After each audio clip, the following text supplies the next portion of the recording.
எழுப்புல. டேய் டேய்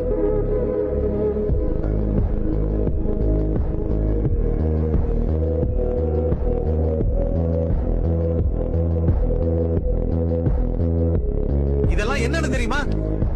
இதெல்லாம் என்ன எழுதுன்னு தெரியுமா? போய் சால்வ் பண்ணு. போடா. I took 2 days to prepare for this problem.